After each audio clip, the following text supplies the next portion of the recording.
were both part of the crew that found Shackleton's ship. 2 years later, how does that make you feel? What does that mean to you? Still buzzing? Still buzzing, absolutely. We were so focused on finding the wreck, weren't we, that I don't think either of us really thought what was going to happen afterwards. And the last 2 years for both of us have really just been this wonderful circus we've been on. And it's been relentless. You know, I'm not complaining at all. It's been wonderful. But my God, it hasn't stopped. It hasn't stopped. People love this story. People love this story anyway, because it's the greatest survival story ever. And there's these amazing images of it from the wonderful photography by Hurley. You know, we have so much diaries. We have the images of this expedition. Now we've got a shipwreck, and not just any shipwreck, but the most beautifully preserved, magnificent shipwreck, sitting proud of the seabed with the letters on its stern, the personal effects on the deck. Now we've got that as well. It just ignited such passion for this story. I mean, people just stopped me in the street wanting to talk about it and wanting to hear about it. So I'm very proud that I've done something. Finally, I've done something other people are interested in. Usually I'm just geeking out in a little corner by myself. But now this is something that people are desperate to hear about. And you know, it goes beyond that, though, doesn't it, when you think about it? We got the ship, we found the ship. But what is it? It's this box on the seabed. It's like an Aladdin's cave of just magical things, a sort of a King Tut's tomb of just mystery upon mystery, and it's all there in that box on the seabed. That's what gets to me now. Yeah, it's not just the wreck; it's the objects on it that connect you with that amazing story.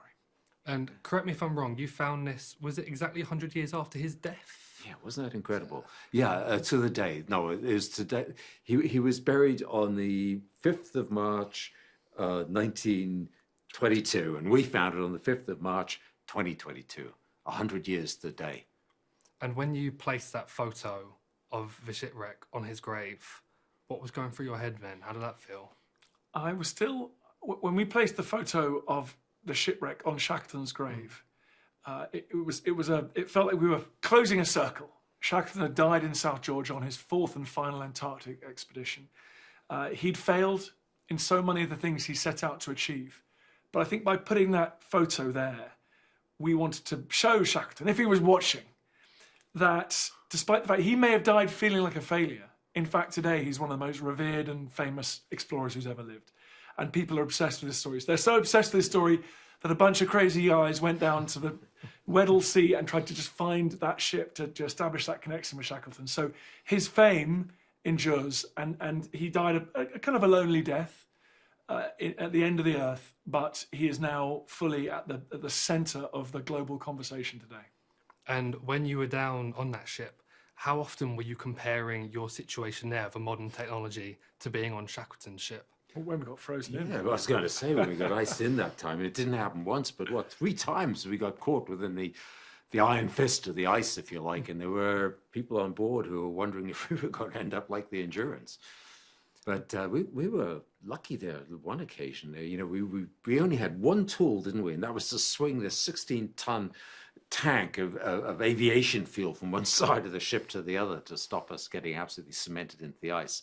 And then we just sort of hoped against hope that on the rising tide, when the water pushes up under the ice, the cracks would open and we'd get out. And that was what happened in the end. There was a crack, it opened right in front of our bow. We just gunned the ship and went for it, and we got out. So yes, we got iced in. That definitely was a bit of a parallel. War broke out in Europe when we were down there, just it did in 1914 as Shackleton left the UK.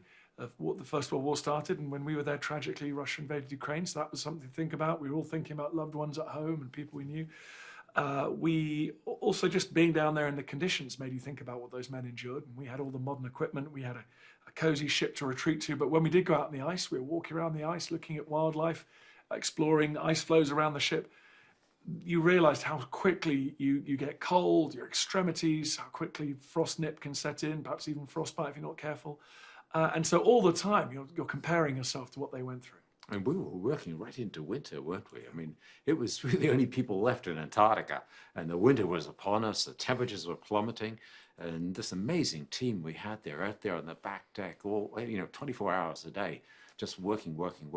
And we had one group of guys whose job it was to serve us, if you like, the other group of guys to make sure they didn't get frostbite. That's how bad it was. Although, please tell me someone brought a banjo. Well, actually, yes, people. No one brought. But was there a banjo? There's a guitar. There was lots of guitars. One So of the we did helicopters. We did. We absolutely did want to recreate the same kind of atmosphere on board. So we did a lot of music nights. A lot of funny satirical stuff. We did poetry readings and Dan got up and sang. yeah, there were exactly all the sort of things that Shackleton and his crew were doing as well, because we wanted to create that same spirit that they had. You know, I've got to ask what song you went for. Well, I'll tell you exactly what song we rewrote. We rewrote the song "Let It Be," and we made it all about the journey we'd been on, and we kept saying, "We will find the shipwreck. Let it be, let it be," and so we sang that optimistically at first, and then once we found it, we always to roar it out on the way back to South Africa. A lot of in jokes and poking fun at each other, but it was all gentle stuff, nothing nasty. Yeah. So did anybody ever record that? I don't know. Let's hope not. And when you watched the final film cut together, hearing those diary entries spoken by the members of the crew, how did that feel?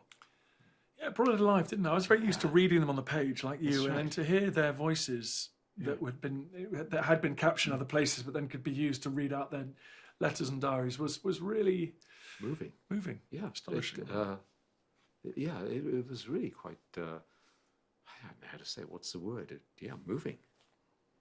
It definitely It worked, didn't it? It worked, and it allows you to hear. We know what those voices sounded like, and we're able therefore to make a really more accurate judgment about what they might have said if they've been telling you that story as they reached old age. They're telling their grandkids about it, or a group of people, a group of interested people. It felt like we were sort of time traveling a little bit. And the same for the colorized film that's used within the documentary. Seeing that, did that add another layer of context to your knowledge about that journey? Yeah, I think it's always colorization is really tricky, isn't it? But it's happening now, and we need to embrace that. I think we need to embrace the fact that you can take this black and white footage and color it. And I grew up watching black and white footage, so I'm pretty comfortable with it. But I think for another generation, they'll find the fact that it's color just takes away a few levels.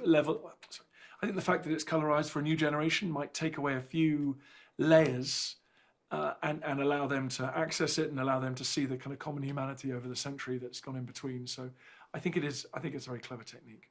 We haven't talked about it before, but I mean, I found I remember the first generation of color black and white. So there was pretty crude stuff, wasn't it? But this was really convincing. Yeah, it certainly was. Yeah. And now that you've found the ship, it's protected at the bottom of the seabed, it can't be moved. What does that mean to you? What does it mean to you? Well, one of the purposes we conducted this search for the Endurance was so that it would be found by a responsible group of people, because we had before us the example of the Titanic.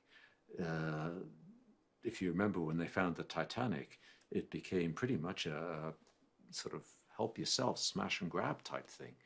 And we didn't want that to happen to the Endurance. We knew that it would be found sooner or later, but we wanted it to be found in an archaeological manner. We did it by the book. We didn't touch anything. We went in there, we filmed and recorded, we trod lightly, and we left.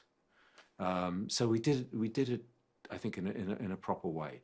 Now, of course, it's being protected by the Antarctic Treaty, and there's a very responsible organization which is overseeing its care, and they'll probably monitor it into the future. And Dan and I were talking before that maybe, in 50 years from now, when there are underwater engineering methodologies and ways of conserving things that we cannot even begin to imagine right now, maybe at that time they'll think to do something with this ship, but not now. It's looked after. And my final question for you both, knowing what you already knew, hearing these diary entries, seeing the film, how do you think you both would have fared on Shackleton's journey?